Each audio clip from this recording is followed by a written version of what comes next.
बिस्मिल्लाहिर्रहमानिर्रहीम। अस्सलाम वालेकुम। आप देख रहे हैं हमारा यूट्यूब चैनल। मैं हूं मलिक अब्दुर्रहमान। नाज़रीन, सुप्रीम कोर्ट से आज जो है वो अहम तरीन ख़बरें सामने आ रही है। आज 11:30 बजे इलेक्शंस के हवाले से जो केस था उसकी समाअत होनी थी।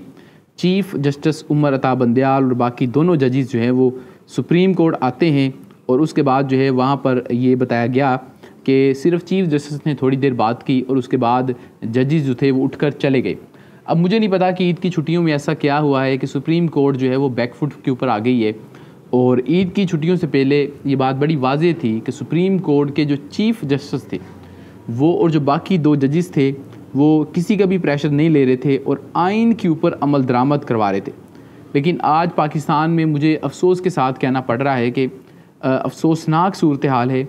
और सूरत हाल ये है कि सुप्रीम कोर्ट हो, तहरीक इंसाफ हो, इन सब को जो है वो मुज़ाकरात की जो है वो बत्ती के पीछे लगा दिया है। ये मुज़ाकरात का कोई नतीजा नहीं निकलना, क्योंकि इन मुज़ाकरात के अंदर इन्होंने अपने लिए NRO मांगना है जो कि इमरान खान ने देना नहीं है।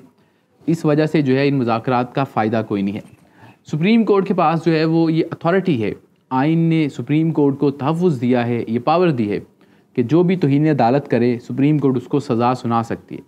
और पाकिस्तान की जो सबसे बड़ी अदालत है और जो चीफ़ जस्टिस है वो तरले मिनतों के ऊपर आ गया है।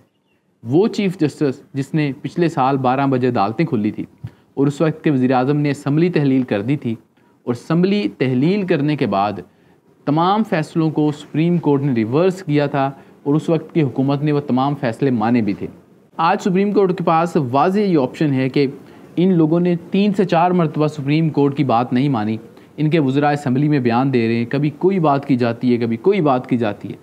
कभी ये कहा जाता है कि सुप्रीम कोर्ट के तीनों जजेस को जो है वो पार्लियामेंट में बुलाया जाएगा इस्तेहकाक कमेटी के सामने और इनके ऊपर जो है वो तौहीन पार्लियामेंट का जो है वो पूरा एक केस बनाने की तैयारी है। तौहीन पार्लियामेंट लगाई जा रही है सुप्रीम कोर्ट के ऊपर और ये लोग बयान दे रहे हैं कि आइन के ख़िलाफ़ जाने की वजह से जजेस के ऊपर तौहीन पार्लियामेंट लगेगी। ये कौन सी दुनिया में हम रहते हैं? कौन सा पाकिस्तान का आइन है जो हमने नहीं पढ़ा हुआ, जिसके तहत जो है वो 90 रोज़ में इलेक्शन नहीं होने? लेकिन सुप्रीम कोर्ट से आज जो रिमार्क्स आए चीफ़ जस्टिस के, वो सुनकर देखकर कम से कम मुझे तो बतौर पाकिस्तानी अफसोस हुआ और कम से कम मुझे इस बात का यकीन हो गया है कि 14 मई को इलेक्शंस नहीं होने। मैं ये नहीं कह रहा कि चीफ़ जस्टिस जो है वो इनसे डर गए हैं या बिक गए हैं, लेकिन मैं ये कह रहा हूँ कि सुप्रीम कोर्ट अगर इनके ऊपर तौहीन अदालत नहीं लगाएगी तो सुप्रीम कोर्ट अपनी साख खो देगी।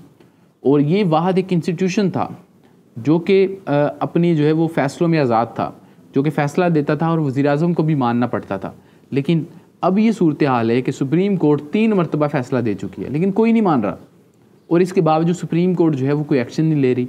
अगर आज सुप्रीम कोर्ट ने फ्रंट फुट के ऊपर आकर ना खेला और सुप्रीम कोर्ट ने अपने फ़ैसलों के ऊपर अमल दरामद ना करवाया तो आने वाले सालों में सुप्रीम कोर्ट की कोई वैल्यू नहीं रह जाएगी। ये उसी तरीके का अदारा बन जाएगा जैसे पाकिस्तान के दीगर अदारे हैं। इस अदारे की कोई बात नहीं मानेगा। इस वजह से सुप्रीम कोर्ट को मुज़ाकरात में नहीं बढ़ना चाहिए और वाज़ेह हुक्म देना चाहिए।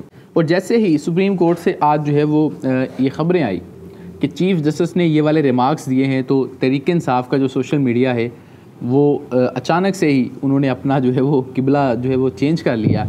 और वही तहरीक इंसाफ जो कल तक चीफ़ जस्टिस को हीरो बना के पेश कर रही थी, आज सिर्फ कुछ रिमार्क्स की वजह से उनके ऊपर तनकीद शुरू कर दी गई है।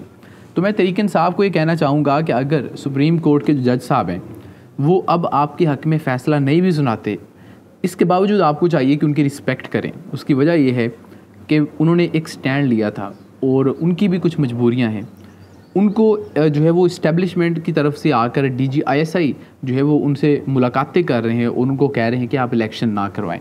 तो चीफ़ जस्टिस हो सकता है कि एक कदम पीछे हट गए हों, लेकिन अगर वो एक कदम पीछे हट गए हैं तो इसका मतलब ये नहीं कि अब वो ईमानदार नहीं रहे। लेकिन जो बड़े बड़े कानूनी माहिरीन हैं उनका ये ख्याल है कि वज़ीर-ए-आज़म जो है वो नाअहल होने वाले हैं, एक और वज़ीर-ए-आज़म नाअहल होने वाले हैं और अगर ऐसा नहीं होता तो सुप्रीम कोर्ट अपना वजूद खो देगी। ये वो राय है जो कि कानूनी माहिरीन की है।